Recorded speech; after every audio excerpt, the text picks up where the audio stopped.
a really kind of pivotal scene where Gigolo Joe saves David, but then Gigolo Joe is caught through some magnetic field thing. And he kind of has his last kind of say in life, and that was sad. That was sad, bro. And he says yo, remember me, talk about me like with your women friends. and he hits him with the I am and I was. And I was. So what like, does that mean? Can you explain? Yeah, I feel like it shows that like robots have like a sense of identity. Yeah, they have like, yo, I am Gigolo Joe and I was, so I existed, right? Like, yeah, no matter what, even if they destroy me. And I think that's where memories are so important in the passage of time and even evolution, just to know where we come from.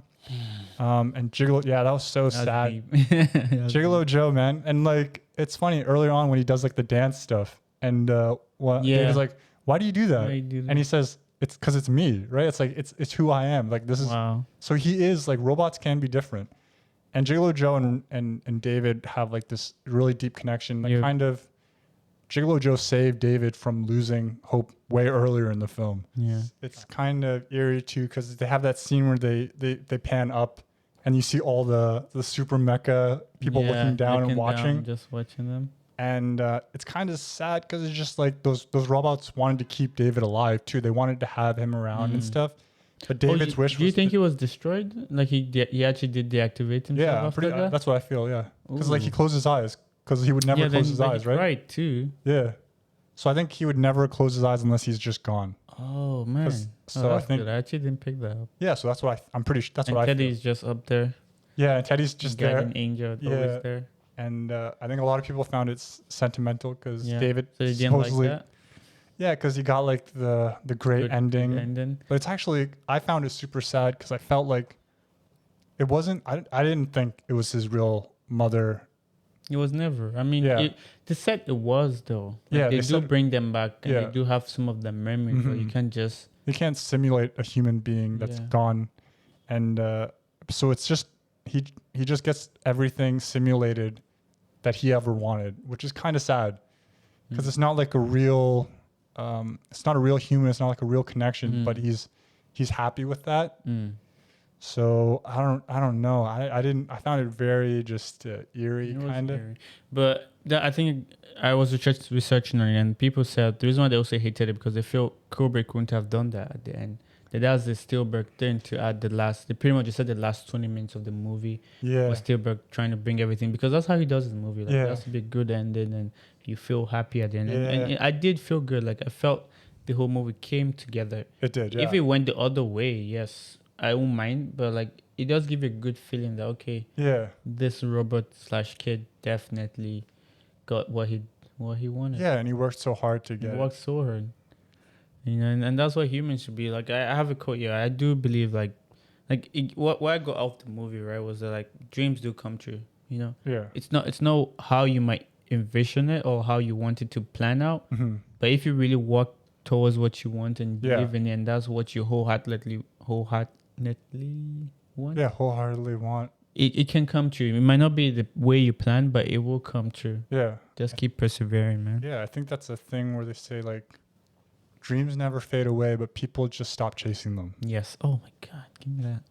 You know, and that's just so true, right? Like, Ding. The only thing that's gonna stop a dream from happening, it's you. And man. I think the pursuit of a dream is just as important. Yeah. Because that's where David got to kind of become a human, right?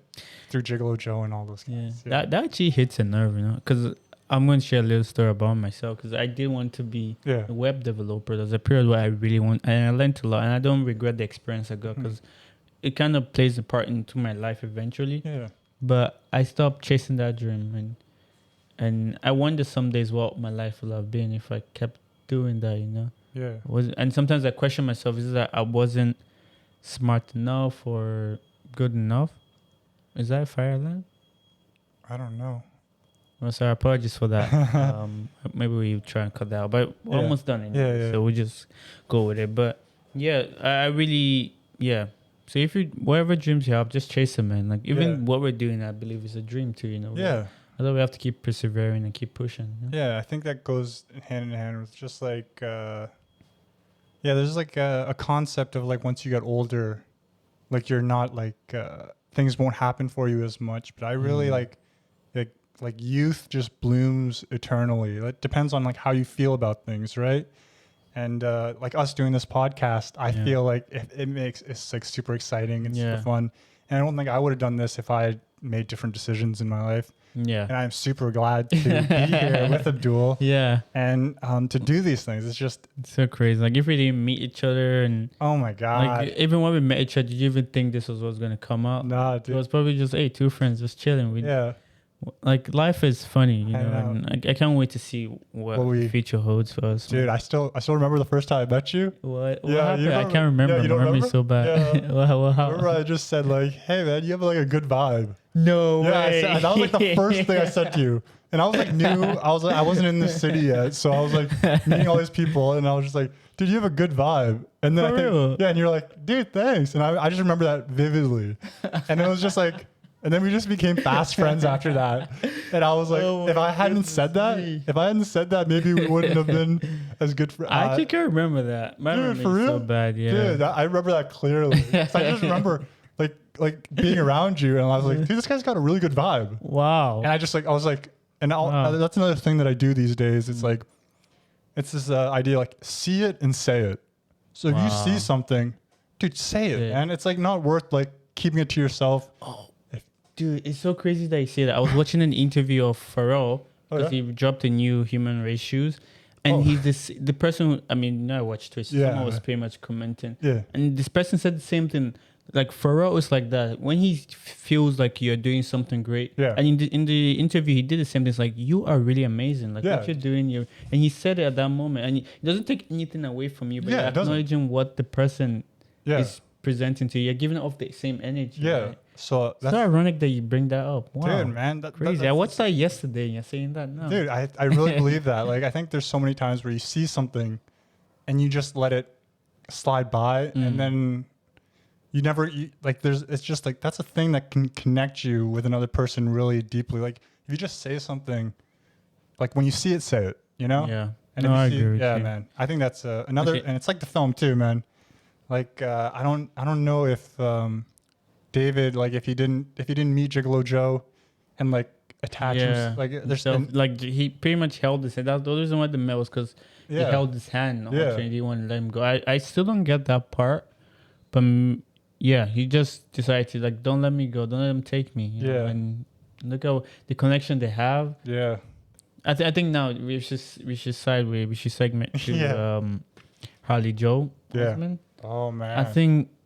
All time, like I'm saying this, all time greatest child actor, whatever. I know there's some amazing child actors nowadays, but I don't think anyone that's met me felt like he's like what he did in that movie. That and this sense, what the other movie that he did with dude, he was everywhere in like a period of time. Yeah, sorry, let me get that up really, but you can compliment him as I try and search. Dude, yeah, like and The Sixth Sense. Sorry, my apologies. And this is like he was really good in that too. And these are like deep, like tough movies. Like these aren't like a superhero movie where he's jumping around like in a CGI costume. He's just straight up like performing as a robot, as like a little kid. And some of the scenes man, when he like cries, when he's being serious, when he's trying to be creepy. Yeah. Like God. Some of those scenes in the lighting is great when he peeks over, when they have the cut of him just peeking over the table and just like looking at his mom. Yeah. I'm just like, it's like how can a kid do that? Yeah. How can a kid do that? Yeah, man. So he was phenomenal. He really carried this film too. No, he did. I'm pretty picky on things. I tried to notice a lot of things, but it just clicked to me. The scene where they unfreeze him, where he's in the helicopter. Yeah. That was so bad. Come on, Steven. You could have done better. They only freeze his face, or they try and make his face, and his whole clothes are like good and not even wet or anything. I'm like, come on, man. But I liked the acting in that, because when he got out, he kind of like broke out. No, he wasn't great in that. In my opinion, I thought he was decent. Like I thought he would have. Like, he could have done that better, in my opinion. Maybe, but I enjoyed it because like it's like that idea. Like he's still a robot, but he kind of like stepped out and like broken up, kind of. I mean, he does. Yeah. I think maybe the thing I'm just picking on is just the idea of the clothes. Like, come on, man. Yeah. How can you? His face is frozen. Like the makeup people, why didn't you think about just make it a bit wet or put some ice stuff? But his clothes were like brand new and no, they're crispy, dude. He was like the Avatar, man. He came out of that iceberg and he's just like, but yeah, he's amazing. I think he deserves all his praises. I think now he's trying to get back into the movie industry. He's doing well here and there, but obviously I don't think he can top what he did as a kid. Yeah, this film is extremely underrated. More people should check this out. I told my roommate, I was like, you have to watch this. I have to ask him if you watch this. I think it's really underrated. A lot of people don't know about it, but I think it's just you feel good, man. I felt really good. Yeah, and you can dig into it too. It's a real and I think it's just because Spielberg's like filmography is so great, and he's got such big movies that the lower ones don't get. Those ones always pushed down a little bit. Yeah, I think we have to do another movie from Steven. Oh, dude. I think I know that's enough. Yeah. I've seen clips of E.T. Maybe I watched that as a kid. Oh, bro. But I think we have to do that because I can't remember me watching it. So maybe we should watch. And another quick review dude, about Spielberg is like, dude, he's got such a way with the camera movements and like the lighting that it's like some things are cheesy though. I won't lie to you. But I think he knows it's cheesy. And like you know how like you know in music when they have like a guitarist and they say like.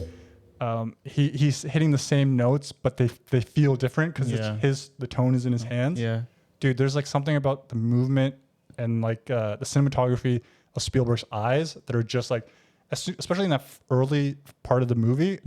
I like already knew like this is Spielberg, man. Like it's just like so comforting, like the movement of the cameras. Yeah, and like if you watch Jurassic Park or all those E.T. and stuff, the movement and everything like that is just so comforting, and it's just like.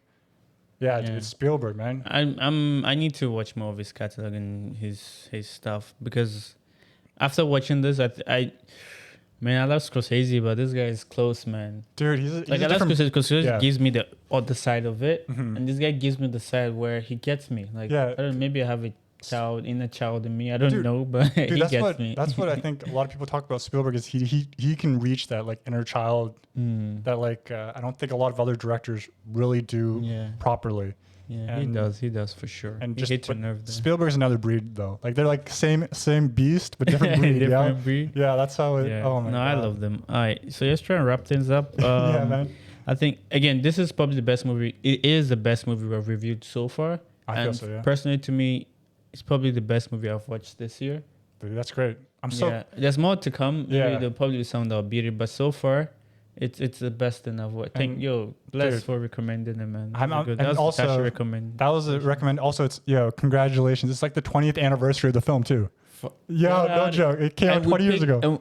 I think you gave me the movie list and I picked that one. You picked it. And you didn't even plan. You didn't know it was the anniversary. No, I didn't. I just found out about it. Jeez. When I checked out like what date. What's happening in this world? And I gave you 5 movies that I kind of want to review, and you straight up picked this one. And I was hyped to see it too. So like when dude, it was great. And it's just like such a deep, fun movie that you can talk about for hours. I feel like I can talk about it for hours, and I think this is probably our longest episode too. Man, I don't know. But it's definitely when this might be a 2-parter or something. God damn. I mean, we'll cut some parts out. I feel this is definitely some, especially at the end, probably could cut some part. Anyway, that's post-production stuff. Now it's time to rate it. I think we always rate it out of 5. I'm gonna give this. As much as I love it so much. I don't know. I don't want to give it a 4, so I'll just give it 3.5.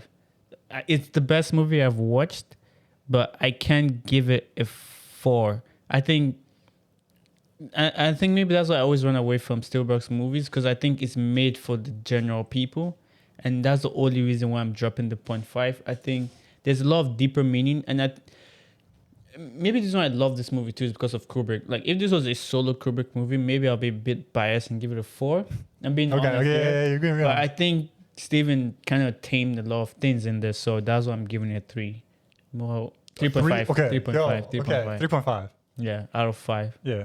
You too? No, dude. I'm giving it a solid 4. Solid 4? It's strong 4? Jeez. Yeah, I think it's a strong 4. I think I think it's a movie that people will look back on Steven Spielberg's career a lot deeper. And be like, that was other unique. than like directing wise, of course, like Jurassic Park and all those ones are just phenomenal. Like they're very just perfect kind of type movies.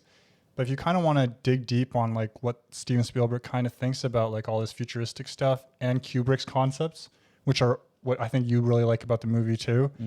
I think this is like a great movie that people will look back on. And dude, like even the intro with like the climate change and robots and all this stuff. So I was like, great. I was like, good. Dude, like this is like for real. That's how he like, does movies. Like this one was a bit that different. Narration and but I'm giving it a 4 out of 5. And it's probably my favorite movie that we reviewed so far. I gotta work on my reviews, man, because I feel like my numbering system is kind of weird. Maybe someday we'll go back and figure that out and see. We'll just work on it. Yeah. But as I said, I gave it 3.5. He gave it a 4. Make sure you leave a comment down the YouTube section and just let us know how you felt about the movie. What would you rate it as? And let us know what you feel. And leave a like, subscribe, and make sure you follow us on Spotify. You want to add anything before we cut out? Please like, comment, subscribe. We want to talk about the movie even more, and we'd love to hear your opinions. And eventually, maybe like as we get more audience, we'd like to like have emails sent in and talk about how you guys felt about some of the movies we watched and probably debate about it. And if there's things you like about our podcast, please like mention it so we keep doing it. And if there's things that you think could be different, leave a comment, dude. We're just starting out and we'd love to hear. Yeah. But check out the Instagram and the Spotify and the YouTube, and we're gonna try and be more active on the social media too. But I think thank you. Yeah, AI Artificial Intelligence. Steven Spielberg. Yeah. Bye guys. Thank you. And that's it for another episode of the Tabs and Tash podcast. Wow.